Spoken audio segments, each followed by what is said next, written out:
Hi Kirti, Hi, Amit. how are you? Okay, let me turn on my video. I wasn't sure whether it was a video call or. Not a problem. Can you hear me? Yes, I can hear you. Yeah. Great, great. So Kirti, why don't you introduce yourself a little bit and tell me about your situation? I think your questions are very tough to answer, I have to say. But Okay. I will try my best based on what I can do. Actually, I've been doing this for last 5 years, helping students as much as I can. So I understand your questions, and Okay. I will try to give you some honest answers. You may not like them, but they will be Yeah, that's honest. okay. That's fine. That's fine. Yeah. Okay. So yeah, please tell me about yourself. First of all, yeah.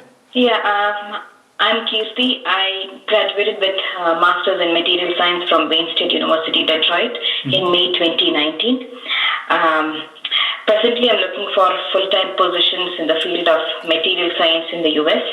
I'm based out in Detroit, Michigan.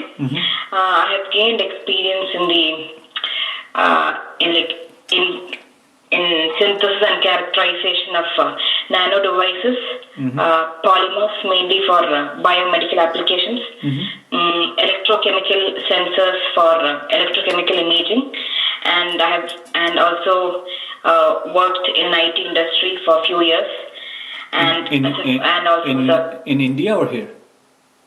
in India, Okay. IBM in Okay. India, in Bangalore, and then as a research analyst in Kerala. That's a pharmaceutical industry in Kerala Okay. Okay. for 11 months. Okay. And what I understood, you are married and you have a kid and you are expecting one, correct? Yes. Okay. So here is my 10 cents for you. So, you know, in from personal perspective, things are tough on your end. You know that, right? Yeah, Okay. it's quite challenging. Yeah. Right. So, you know, so I will answer your fifth question first, I think, which is to me is more important. Then we can go through other ones. So your question is basically, what is the acceptable career gap for female candidate if the lady prefers to take a break and raise a kid and so forth? Let me ask you one thing before. Do you have a green card or citizenship, or are you looking for sponsorship?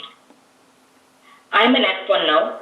Okay. F1. No, I'm saying. And my husband is an H1B, Okay. but I can get H4 EAD. Like I can get the EAD status, but if I don't get a job until May, I will change to H4. Yeah, and then look for a job after some time. So you have. So I just wanted to know. Yeah, yeah. So you have like those OPT periods with you right now. Yes. Okay. Yeah, right now I'm in my OPT. Okay.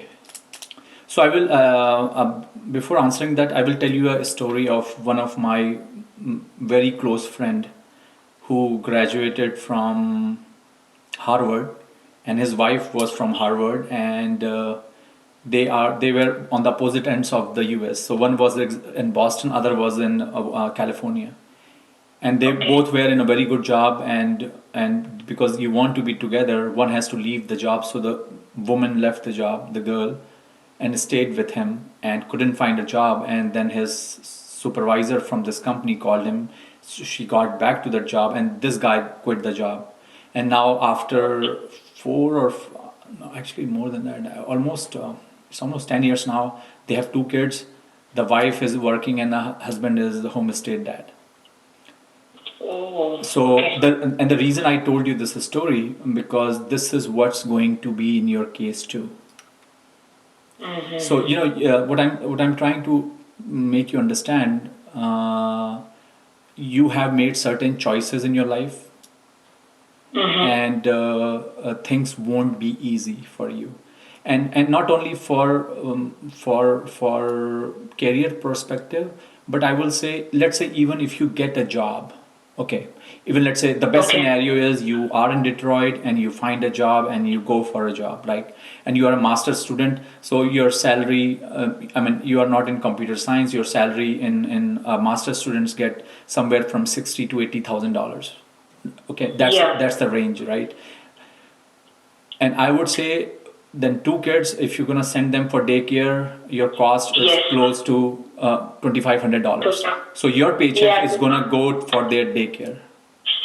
and I have my education loan too of $50,000. Right. So no, no. So it's huge money. right, right. So no, no. What I'm saying is, whatever you gonna work is gonna go on their daycare, unless and until you will have a nanny at home, and that charges for that will be too high too. You understand my point?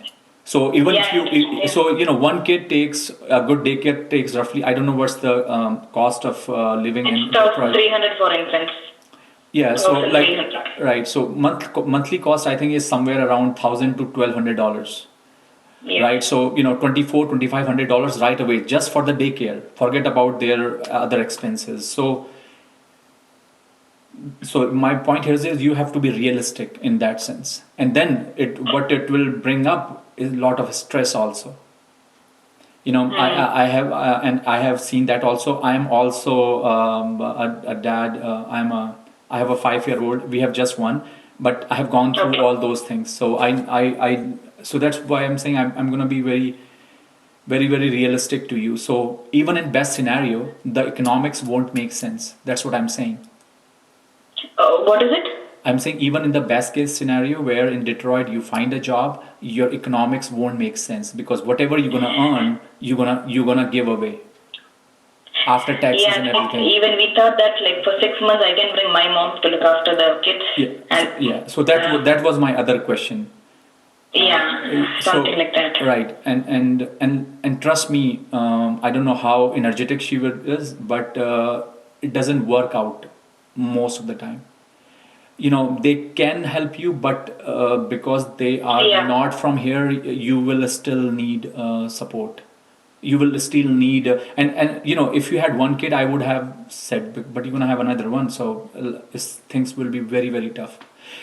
Two kids means three actually because it's just not two managing two kids, is managing two kids together, you know what I mean? And Yes. yeah, so it's not just one, so Yeah. so and and and uh, and the reality, and here is the thing, the reason I said why do you have a green card or something, because if you had a green card or a citizenship, you could have find some other options. It's very easy to, I mean, still you can find some remote jobs where you can stay at home and work and things like that. There are some jobs which are like that, but since you are not a US citizen or you don't have a green card, those options are not there for you. Okay. Yeah, and so and sadly the situation in US is it's not like Europe where there are lot of laws for working women, and husband can take a 1 year leave and take care of. I mean, Yeah.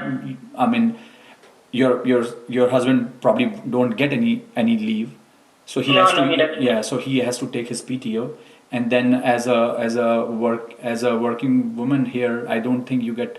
It depends on companies, but max 3 weeks or 4 weeks you get, and then you have to take paid time off. So things are not that great in this country in that sense.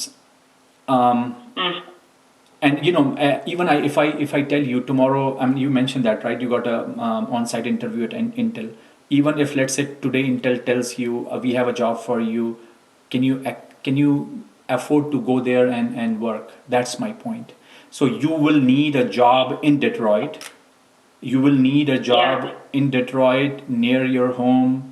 It cannot be a 1 hour drive. So things are little tricky for you. Restricted, yeah. Yeah. So I'm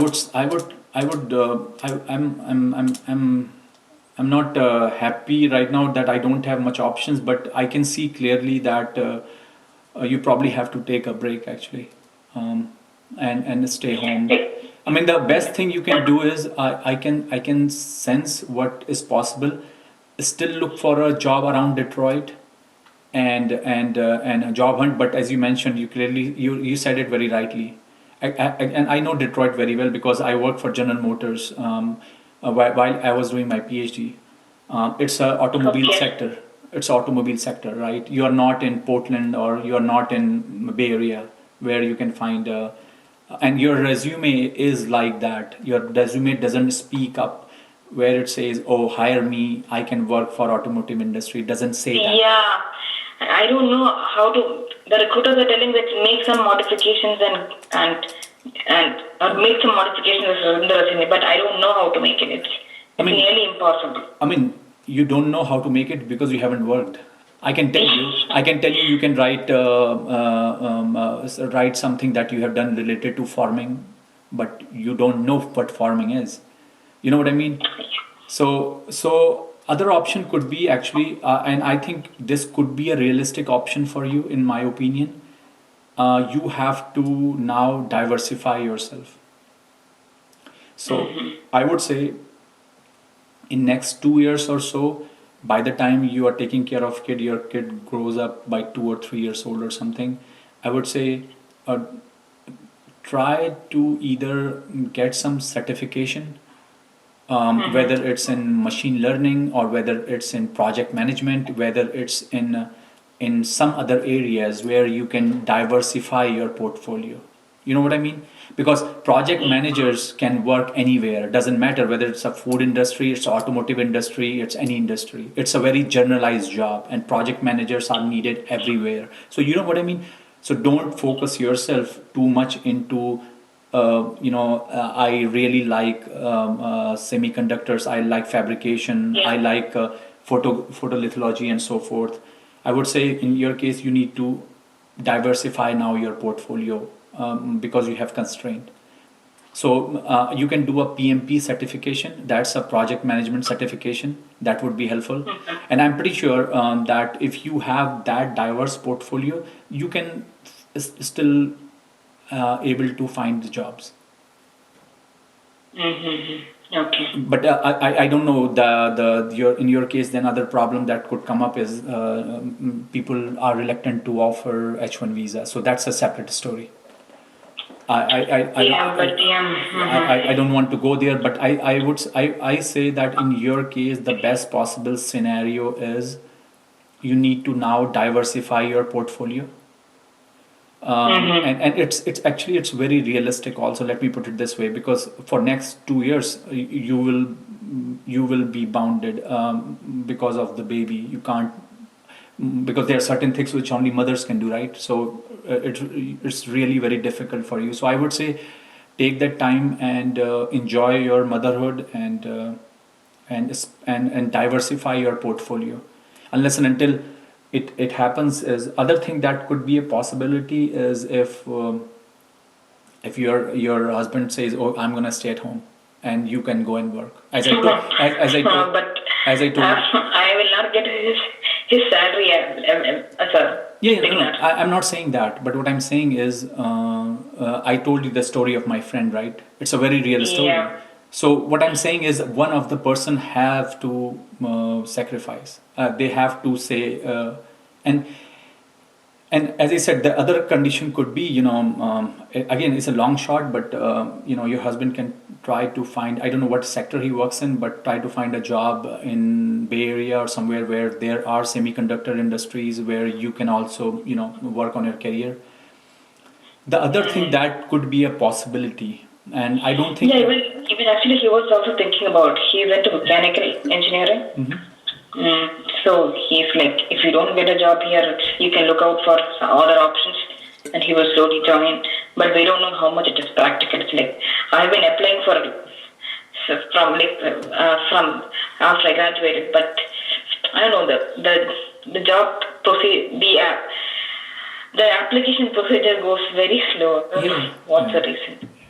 See, the reason I told you this thing is you will be judged as a candidate, right? Your application comes in, you will be judged as a candidate, not like you are such in need of a job. So your Yeah. your your your CV is good. I have some comments for your CV also, but I think you have a right amount of ingredients which can allow you to be a good candidate for a semiconductor industry, right? Oh, But and that is the reason I think you got a on-site interview at Intel. It's not everybody doesn't get it, so I think that is the reason. But having said that, as I said, in your case right now, your scenario or your situation is very different. And as I told you, the economics, not many people think in that way, but it's very important.